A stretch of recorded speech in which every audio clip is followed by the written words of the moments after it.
Ronda Rousey has been putting on a masterclass of exactly what not to do if you don't want to destroy all remaining goodwill you might have with fans.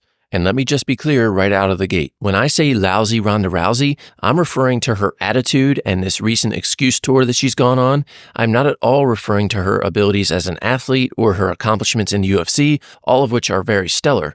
And Ronda was not even close to a subject I planned on doing a video about at all. But the more videos of her I watched lately, I couldn't really stand what she was trying to do with all the excuses and discrediting of the people who had beaten her. So I decided I'm going to go back and look at the two fights she was talking about, the first being her loss to Holm and the second being her comeback loss against Amanda Nunes. And the first thing we're going to do is watch some of her interview segments just as a refresh on some of the claims that she made. Then I'm going to start with the Holm fight, and I'm going to check out exactly how Ronda looked in that fight and hone in on things like how fast was she moving, how good did she look alert, was she able to take punishment, and just overall see if there's any sort of evidence to support her claim that she was heavily concussed going into that fight and not herself. After that, I'm going to do something very similar with the Amanda Nunes fight, and in that case, I'm going to be looking for evidence of Ronda's claim that by that point she had taken so much damage that she no longer had the resistance anymore. Now, I want to be clear, I am not out to get Ronda here. I want to be as fair and balanced in this analysis as I can be, but I am going to call out things that I don't think add up and also the stuff that she ignores for other fighters. Now, really quick, before I get to everything, if you enjoy the video, please hit the like button. That helps me out a lot. And if you wouldn't mind subscribing to the channel for more in the future, I would really appreciate that as well. And as always, I do timestamp everything down in the progress bar. So Ronda has been on a media tour and she said a lot of different things in different interviews, but she did one with Cuomo, and that's where I got a lot of the substance for this video. Now let's dive into a couple of the clips and hear what she has to say, and I'll give some of my general thoughts on each one afterward. I had so many concussions as a kid. We didn't really have that research that we do now. For 10 years of my judo career, I was experiencing concussion symptoms more often than not. For 10 years, I would get a concussion and then train through it and keep taking falls and re-aggravating it. And it, that stuff never goes away. You don't get a callus from that. It doesn't heal back stronger. There's just an inevitable decline. Every time you get a concussion, it's easier to get the next one. And by the time I got into MMA, any kind of significant strike, would make me see stars, give me photo vision, headaches, different kinds of concussion symptoms. And even though my fights, I was winning right away because I had to, because I knew I couldn't take that kind of damage. I couldn't call somebody in the middle of the ring and swing my hands like a Diaz brother because I didn't have the hardware for it, and I knew it. And so it got to the point where these quick fights, I'm doing 50 rounds of sparring for every one of these fights. And I was fought more often than I think anybody in the history of the sport, doing more media, more obligations than anybody ever has. And I was starting to get concussions with easier and easier hits. So whether any of the stuff she just said there is true or not doesn't really matter because she's in a full contact sport. And if she's having those sorts of experiences with concussions, then by default, she should assume and give credit to her opponents for probably having the same experiences. I mean, after all, why would she be doing the same things that her opponents are doing and getting so many more concussions than they are? Is she effectively saying that she doesn't know what she's doing in terms of how to train properly? Or is she just not giving her opponents credit for experiencing the same sort of challenges? Also, Ronda Rousey was not the type of fighter who was in a lot of wars in her career. The vast majority of her fights were won by her in the first round. And you can't even compare the type of striking damage she took over her career versus somebody like Holm, who had actually been knocked out cold before in competition, which Ronda never was. Until right before the Holm fight, it was starting to be like, not even a significant strike would give me a concussion. And then 2 weeks beforehand, I slipped down the stairs, going to the car to get my scale, knocked myself out on the stairs, and tore my knee out again. And I ended up having the wrong mouth guard there that had the back teeth were gone, like support was gone on the mouth guard. And so the first time I got hit in that match, it knocked all my bottom teeth loose, and I was completely out on my feet. And So what she said here is so outlandish sounding that even if it is true, it would be much better left unsaid, because you can't just come back years later with an outlandish story like that you never said anything about before and just all of a sudden throw it out there as a main excuse as to why you lost your fight. Almost nobody is going to believe you when you do something like that. I'd highly doubt that Chris Cuomo's even believing her as she's telling this story, and the fact that she never even brought this up back when everything was going on makes it even less believable. But if we even take her at her word for a minute, we are supposed to believe that one of the most elite female athletes in the world can't even walk down a flight of stairs without falling and knocking herself out. Finally, with this clip, she says that the first time she got hit in the fight with Holm, she was out on her feet. So when I get to the footage part of this video, I expect to see a highly diminished Ronda Rousey after the first strike. And we should definitely be able to spot limited mobility because of her busted knee. And I was already a replacement for like Joe Lazon or something. No, it was Robbie Lawler that pulled out of the fight. And I told Dana, I'll always be your girl. I will always fight. You know, when these other guys won't, I will. So I was already filling in as a replacement. I already, had my rest time completely cut from my last fight and went straight back into training camp, and then was going in already concussed. And I was like, well, you just got to win right away. You just got to be perfect. You just got to do it like you always do it. And it was just like it was like one of those things where everything went wrong beforehand. I was like so stressed out. My weight wouldn't come off. I had to like sweat out like 10, 15 pounds beforehand, even though I was eating perfectly and training all the time. Like my body just wouldn't lose the weight. So after watching this clip, I went back to see the exact dates that her fights took place. And while her turnaround was decently quick, it's not what I would call short by any means. The fight that Ronda had prior to Holm was Beth Correa, and that was on August 1st of 2015. Ronda didn't fight Holly until November 14th, so she had the entire month of August, all of September, all of October, and half of November. Not to mention, she took very little damage in that fight and won by knockout at the end of the first round. The other stuff that she was saying about having a tough weight cut is something that every other fighter experiences as well. It's not just something that's unique to her, but she's acting as if it is. And, so then after that fight, it was just like the tipping point for me. And if I got jabbed, if I got touched, anything, it was giving me concussion. I was out of my feet. And I was like, well, maybe it was just because all those things happened beforehand. Maybe if I just, have a great weight cut and I don't have a concussion right before, going into the match, and I have the right mouth guard and all these things, maybe it was just that. And then I went into the next fight, and the first time I was touched, I was out of my feet. And then I was like, that was it. I just knew it was over. I couldn't continue to take those impacts and fight at the top level anymore, which was so heartbreaking because I'd never been faster or stronger or a better mixed martial artist. And I couldn't tell anybody about it because from the first fight, because I didn't want the next person to know that I literally had a target on my head. And then I wanted to go into WWE after that. And I didn't want them to not hire me because of my concussion history, because they have, their own very storied history with it, or to not allow me to perform because I was getting concussions while I was working there. And so I had to basically keep it all quiet until now and let everybody make their own assumptions about, why I wasn't talking to the media, why I quit. And, people usually assume the worst. So what she said here gives us what we're going to be looking for in the Amanda Nunes fight. Ronda is making it sound like she's so concussed and so susceptible to concussions that at this stage almost the slightest touch is giving her another one. Now, if there's one thing I know from watching fighting for like 30 years, it's that when people get concussed like that and they get late in their career with a bunch of the damage, it's almost always very easy to see the impact it has on their ability to take future shots. Because even when they receive modest punches or kicks at that point, they go out cold. And I often use Chuck Liddell as one of the most blatant examples of this. So if Ronda Rousey is really as concussed as she says she is, and fragile to new damage as she says, then whenever we see her get punched at this point, we should see her not only get wobbly, but also very easily go out. And again, we're going to look for that in the Nunes fight, because if there's one thing we know about Amanda Nunes, it's that she hits very hard.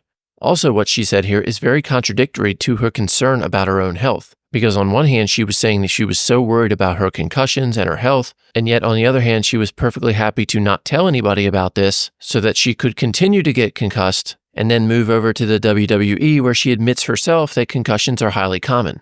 So the whole story she's telling here just doesn't seem to add up right. Now, I could understand somebody doing that who hadn't made it yet, who still needed to make more money, or perhaps still wanted to achieve their dream of becoming a champion. But by the time that Ronda fought Holly Holm, she was already exceptionally successful and she was already the champion. There was no need for her at that point to continue fighting if she was really worried about that condition. So with that, I think I've covered all the different segments of her interview that I wanted to go over, and you've heard in her own voice now all the different reasons she's given for losing those fights. So let's go over and review both of them and see if a lot of the stuff that she said actually matches what happens in those fights. So the first thing that I wanted to observe was how Ronda looked when she first got into the octagon and see whether there were any signs at all that maybe she wasn't mentally present or that her leg was bothering her, for example. And I saw absolutely nothing to indicate any of that. The first thing that she did when she entered the octagon were these fast little stomps with each of her legs and then a couple of jumps. Certainly not the kinds of things I would expect somebody who just blew their knee out a few weeks earlier to do, but we'll move on. Then as she stands in her corner, she's looking as intense as ever, fully focused on Holly across the ring. She's bouncing up and down, and again, I see no signs that anything isn't right. Now, when they meet in the center to go over the rules and Herb Dean offers them to touch gloves, Holly puts her hands up and Ronda just backs away. So having that sort of an attitude when you're actually in the fight and not just the build-up part is a pretty strong indication that you're going to be bitter if you lose.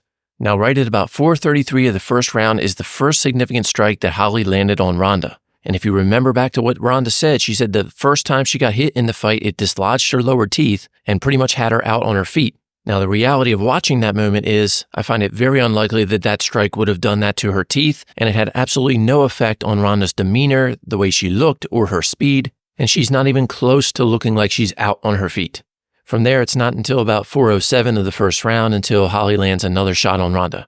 Then at around the 3:50 mark, Ronda is chasing after Holly. And again, there is no indication that her leg is compromised or her movement is compromised. This is not the kind of action you would see from somebody who's just been concussed and is out on their feet. She's striking Holly. She's landing better in these particular exchanges. And the idea that she's compromised is just absurd. Then around the 3:20 mark or so, they had a bit of a clinch against the cage, and you can tell at this point that Ronda is starting to look tired. She's been chasing after Holly. She went in for that clinch, and Holly was able to push her off. And until the very end of that exchange, Ronda had not taken another significant shot to her head. But on the break against the cage, Holly did hit her with a kick, and it looked like it caught her in the midsection. And then when they fully break from the cage, it looks like Ronda is fatigued. And then it isn't until about 2:48 of the round until Holly catches her with a hard left to her chin. But again, Ronda took that shot and it looked like it had no impact on her whatsoever. And in fact, immediately after that, she clinches with Holly and attempts to take her down with a judo throw. Now, Holly resisted that, and I will say it looks like Ronda took the worst of that fall. But Holly is a good grappler, and Ronda simply wasn't able to get the throw on her. When they're on the ground, Ronda looks for a submission, doesn't get it, and they stand back up. But when they do stand back up, it's Ronda that lands a hard straight right on Holly's face. As we get to around the 140 mark of the first round, not a lot else has happened. Holly has landed a few oblique kicks on Ronda, and they had a short clinch when it was Ronda who landed some better shots on Holly. But my biggest observation is that Ronda just looks tired, and Holly looks much fresher. At around 132, Holly lands a nice straight right on Ronda's chin, and again, Ronda takes it no problem. Then at again about 116, Holly catches Ronda with a nice straight left right to her chin once again. And so far, the only thing I'm observing with Ronda is that she actually has a really incredible chin. At 107, we get another hard left from Holly right to Ronda's face. And at this point, Holly is really starting to pull away with the striking. Then again, at 103, another hard left right to Ronda's face. But Ronda takes it and comes firing right back. But she didn't hit Holly. Holly was able to get out of the way. At this point, you can really start to see the wear and tear on Ronda's face. But make no mistake, she is still in this fight, and she comes firing back at Holly and even staggers her at one point with a left hook. Then immediately after that, Holly Holm shows just how good of a grappler she is, and she takes Ronda down. Holly then lets her back up pretty much immediately, and at this point you can see Ronda is completely fatigued and she's chasing after Holly.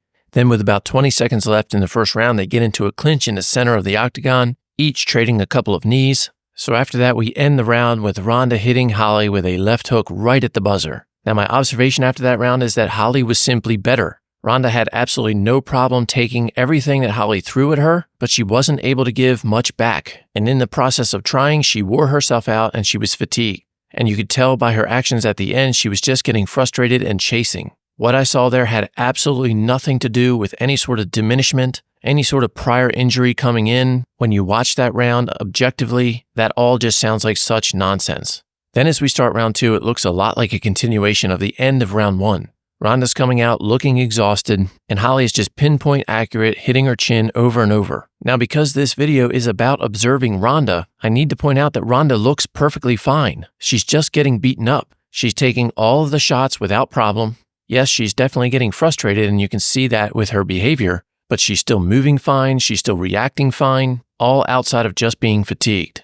So here at 4:16 of the second round, Holly hits her with another straight left to the chin. Once again, Ronda takes that with no problem at all, and she looks dialed in. She's coming after Holly. She doesn't look wobbled at this point. But then at 4:09, Holly comes in with a hard left that connects with Ronda, and it sort of makes Ronda stumble where she's looking away from Holly. Holly sees that she's looking away and sets up for the high left kick that she's able to land on the side of Ronda's neck right as Ronda's turning around to look at her. And it's that shot that finally takes Ronda down and sets her up for the follow-up where Holly comes in and finishes her off. Now, in studying this knockout this time versus when I saw it originally, one of the key factors that helped make the knockout so effective was the fact that Ronda wasn't looking at the time Holly threw the kick.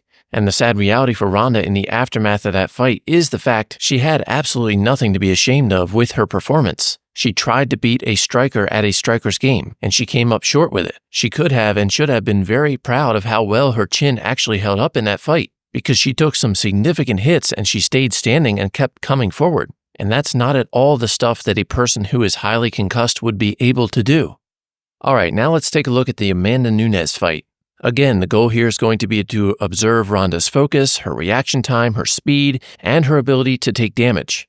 Some of the first observations that I have is that Ronda looks completely focused, she looks in great shape, and I see nothing at all to indicate that she is some sort of a shell of her former self. I mean, look at her face right here. Is that the face of somebody who's not dialed in? Is that the face of somebody who's not ready to fight? I don't think so. So when they met in the middle, Amanda Nunes put her hands up to touch gloves, and Ronda did do it there, whereas she did not with Holly. However, when the fight started, Amanda put her hand out to do it one more time, and Ronda just nodded to say no. So again, we have an indication that Ronda is just not into the sportsmanship stuff. So as they start the first round, again, Ronda is looking really crisp and really fast. She has her guard up, and overall, she's looking as dialed in as ever. And in the first few seconds, Ronda appears to be the aggressor. But less than 15 seconds into the round, Amanda lands 3 shots in a row, all of which connect with Ronda in the face. And immediately after that, Ronda backs up. Then just a few seconds later, at around 4:39 of the first round, Amanda lands a hard right on the side of Ronda's head, but Ronda fully takes that shot, moves herself out of danger, and re-engages. Then just a few seconds later, Amanda is putting pressure on Ronda, and then she lands several more shots in a row right to Ronda's face, and you can tell at this point that Ronda is struggling and she's in trouble. However, the point has to be made that the shots she's taking are hard and they would be hurting anybody. There's not a single woman in the division who would be taking those punches and not be getting affected by it. And the reality is Ronda is actually taking them, and not only is she not getting knocked out by them, she's not even getting knocked down by them. Then right around 4:22 of the round, Amanda lands about 3 more hard shots right to Ronda's face.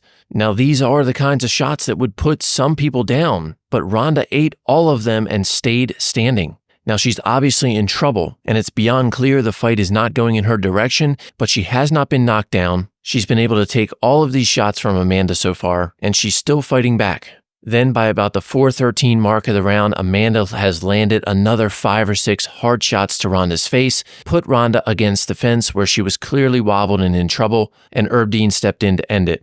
Now I went back and counted, and I counted about 17 significant strikes to Ronda's face and head in the fight, many of which were shots that would have put a lesser person down. But even the last hard right from Amanda that hit Ronda when she was wobbled and against the fence, it landed flush on her chin, it still didn't knock her down. And there's just no way, in my opinion, that somebody who is as concussed as Ronda says she was going into that fight would be able to take that kind of punishment and those types of shots from somebody like Amanda Nunes. The reality is she was just outclassed by somebody we later learned is the very best women's fighter in the world. And Amanda Nunes made a lot of other top-tier women fighters look just like that, including Cris Cyborg, who at one point was the most feared women fighter there was. So for Ronda to try to claim that the only reason she lost that fight is because she was some diminished version of herself is beyond ludicrous. She looked as focused as ever, as fast as ever, and she looked to be in incredible shape. So after diving into everything that Ronda has said and going back and looking at the 2 fights she talked about being compromised in, the only conclusion that I can come to is that she was simply making empty excuses and doing what she had to do to feel better about herself and about those losses. Now, I realize that's a conclusion that most people have already come to, but I really wanted to back it up with the data and the evidence. Now, in fairness, I am not a brain expert, but I've been watching fighting for long enough to see many people go through a decline after they experience concussions, and I saw absolutely no evidence that that's actually what happened with Ronda. In fact, if anything, I was extremely impressed by her chin and how much damage she was able to take without going away. And I think it's sad she decided to take this approach so many years later when she was reaching a point of being far enough away from the sport that she would have been looked back on fondly by most people just due to the passage of time. But now because of this, the only thing she's ever going to have is a tarnished legacy. And the irony is, I think that's the exact opposite outcome of what she hoped for by doing this excuse tour. So that's going to be it for my thoughts on this subject. Let me know down in the comments, what do you think about Ronda and all the excuses and things she's been saying lately? Do you share my opinion or do you have a different one? And if you enjoyed the video, please make sure you hit the like button and subscribe to the channel so I can bring you more in the future. As always, thank you again for being here. I look forward to seeing you in the next one.